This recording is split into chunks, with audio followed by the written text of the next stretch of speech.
Hi hello नमस्ते श्री स्वामी समर्थ पूजा daily ब्लॉगमध्ये आपले स्वागत आहे।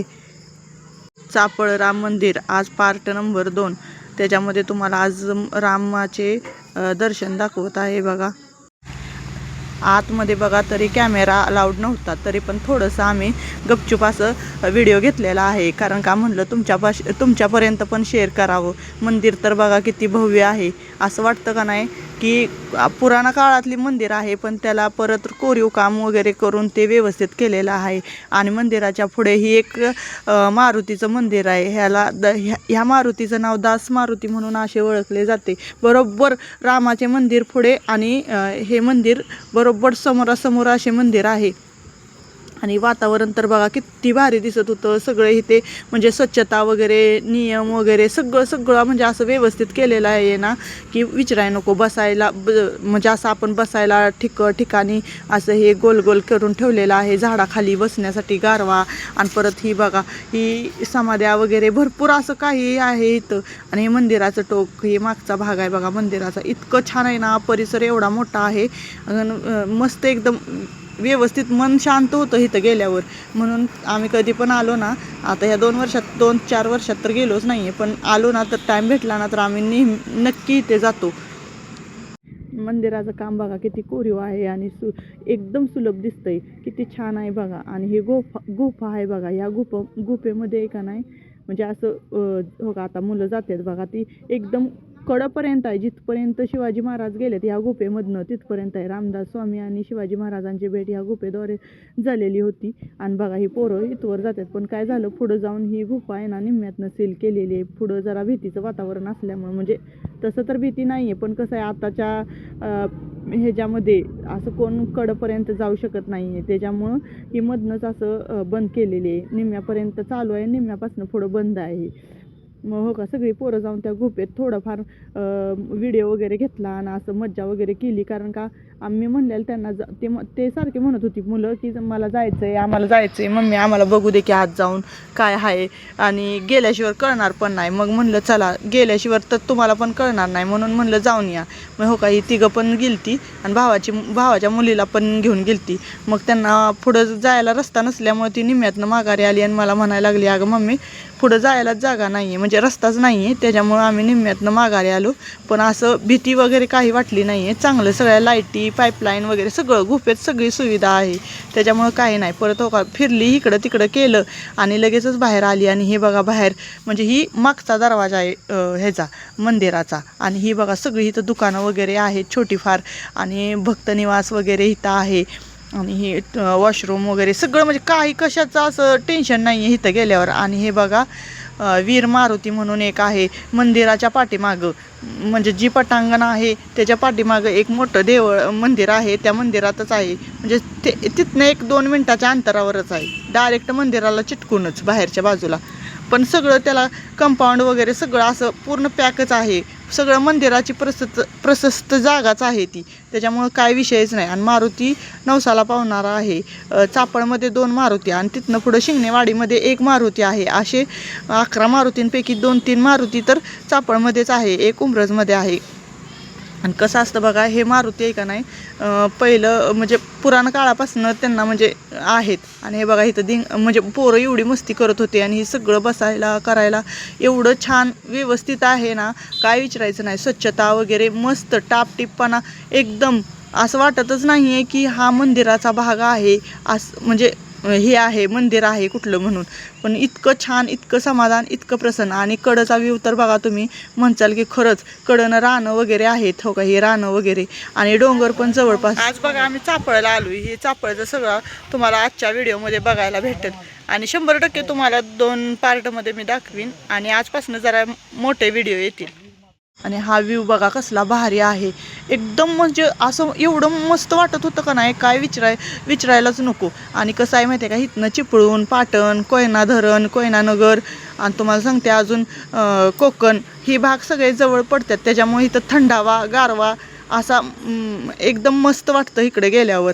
आणि काय आमच्या घरापासून काय हे लय लांब नाही आहे, हे 7-8 किलोमीटरवरच आहे, त्याच्यामुळं काय विषयच नाही. पण हा रस्ता आहे ना जो आमच्या दारातनं जातो तो पूर्ण हा चापड म्हणजे असं पाटण वगैरे चिपळूण वगैरे ह्या मार्गे कोकण ही गणपतपुळे सगळं ह्या ठिकाणीच जातो. आणि हो का ही गारवा थंडावा एकदम भारी वाटत होतं का नाही. एवढा छान व्ह्यू कुठंच बघितला नव्हता मी.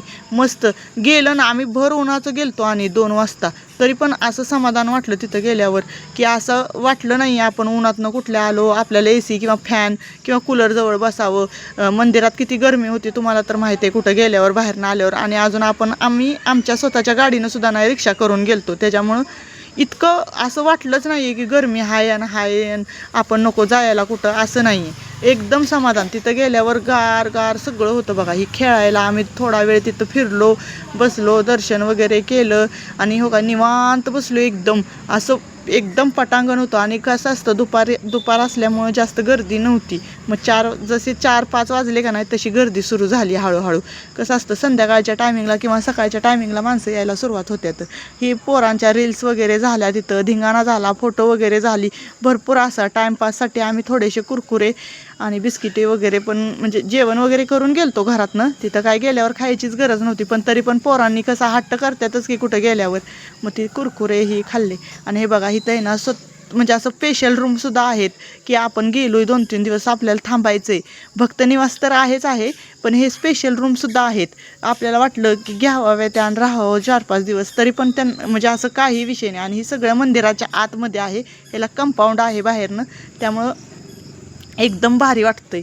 आणि हे बघा रानं तर इतकी भारी आहेत का नाही, काळी कुट्ट. आणि तिथंच छोटासा वडा होता बरं का, एकदम म्हणजे असं पाणी वाहत होतं भरपूर.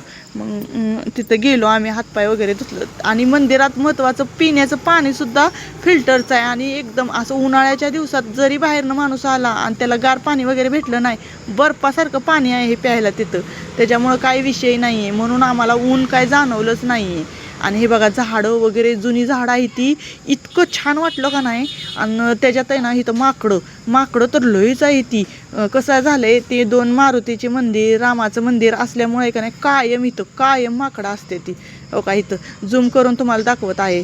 आणि हे काय इथं बसलेले होते. पहिल्यांदा आम्हाला 1-2 दिसले आणि परत मग अशी रांग लागली का नाही, काय सांगायचं तुम्हाला. इतकी पळत होते का नाही. आणि छोटी बाळं होती त्यांच्याजवळ, आणि खायला काय दिलं तर घेत नव्हते, पण तरी पण पुढनं पळत होते. हो का हे वडा आहे छोटासा. हो का किती भारी आहे ना. असं वाटतं कधी की येऊच नाही, आपण तिथंच कायमचं राहावं, पण तसं होत नाही ना. कसं असतं आपण गेलो फिरायला म्हणल्यावर फिरून घरी यावंच लागतं. हे आमचा भाव आणि माझा मुलगा दोघं पण जाऊन खालनं बघून करून आली सगळं. आणि हो का इथं पायऱ्या पण आहेत त्या मागच्या बाजूला. असं जरी आपल्याला वाटलं की आपण बाहेर निघावं म्हणून, तर त्यांनी एका साईडनं म्हणजे पलीकडच्या बाजूनं खालच्या बाजूनं पण पायऱ्या केल्या. त्यात 4-5 असे दरवाजे आहेत. त्यातनं म्हणजे इमर्जन्सी वगैरे काय असली तरी पण आपण बाहेर पडू शकतो. एवढं असं काही नाही आहे, सगळं रिकामी वातावरण आहे. हो का रामाचे दर्शन. आणि कसं वाटलं व्हिडिओ ते सुद्धा कमेंटमध्ये सांगा. आणि हे मंदिर बघा कसलं भारी मंदिर आहे. तुम्हाला मगाशी काय व्यवस्थित बघायला भेटलं नाही आहे, म्हणून आता डबलदा परत दाखवत आहे. आणि हे बघा राम, लक्ष्मण आणि सीता यांची मूर्ती. परत तिथनं आलो आम्ही लगेचच टाईमपाससाठी. तुम्हाला म्हणलं नाही आत्ता कुरकुरे वगैरे पोरांच्या बरोबर थोडंफार आम्ही पण टाईमपास केला. आणि मग लगेच तिथनं पुढं हळूहळू निघायचं म्हणलो. मग थोड्या फोटो वगैरे पण केलं. आणि मग म्हणलं चला जाऊया. आणि इथं काय दुकानं म्हणजे अशी हे जी नाही आहेत बरं का, प्रसादाची वगैरेच आहेत. कुरकुरे वगैरे असं बाहेर जावं लागतं आणायला. तिथं काय तसलं म्हणजे लहान लेकरांची खेळणी वगैरे छोटी अशी 2-3 दुकानं आहे ती प्रसाद वगैरे मिळायसाठी. पण ही कुरकुरे वगैरे तिथं काय भेटत नाही आहे. मग आम्ही थोडंसं पुढं गेलो गेटच्या बाहेर, तिथं आम्हाला सगळे भेटले. आणि हे बघा लाल फुलाचे झाड किती भारी दिसतंय का नाही. आणि तुम्हाला सांगू का माझ्या पोरी लहान असताना आम्ही गेलतो 2-3 वर्षापूर्वी, तर तिथं त्यांनी 2-3 फोटो काढलेले. तेच फोटो परत आज रिटर्न केले त्यांनी, म्हणजे काढले तसेच. तर त्यांना आठवलं मम्मी आपण इथं आलतो आणि आपण इथले फोटो काढले म्हणून. हां म्हणलं मग आम्ही पण थोडंसं सेल्फी वगैरे आणि सगळं घेतलं. हो का ही माकडं कशी आहे ती बघा, एकदम अशी भरगच्च बसलेली झाडावर. आणि इतकी होती का नाही काय सांगायचं तुम्हाला, भरपूर अशी माकडं होती. मग बघा इथं बोर्ड वगैरे पण कसे लावलेले ते स्वच्छता राखा, आणि तशीच स्वच्छता राखतात बरं का. इथं गार्ड वगैरे सगळं कॅन्टीन वगैरे सगळं आहे. मग आम्ही तिथनं हळू निघालो आणि पुढं थोडंसं चालत आलो. मग आमच्या इथले 2-3 म्हणजे मम्मीच्या शेजारची घरं आहेत ना 2-3 गल्ल्यातली, तिथली माणसं तिथं त्यांची दुकानं वगैरे आहे, तिथं बोलणं वगैरे केलं, थोडंसं बसलो येता मग पुढं आलो. मग आता म्हणलं जायचं, मग बघितली गाडी रिक्षा वगैरे काहीच नव्हती. मग म्हणलं 10-15 मिनटं थांबावं. मग 10-15 मिनटं थांबलो, लगेचच इष्टी आली. मग इष्टीतनं बसून आम्ही रिटर्न म्हणजे उंब्रजला यायला लागलो. मग उंब्रजमधनं म्हणजे तिकडनं चापळमधनं ते उंब्रजमध्ये यायला 10च मिनटं लागतात. पण तिथनं येस्तवर आम्ही का नाही मोबाईल असा चालूच ठेवलेला, अजिबात बंद केला नव्हता. बघा हे कसं वाटतंय. आणि तुम्हाला असं वाटतंय का नाही कोकणात आल्यासारखं, नक्की तुम्ही एकदा चापळ्याला भेट द्या आणि कमेंटमध्ये सांगा कसं वाटलं चापळ हे. चला भेटू ताईनो उद्याच्या ब्लॉगमध्ये. श्री स्वामी समर्थ. धन्यवाद.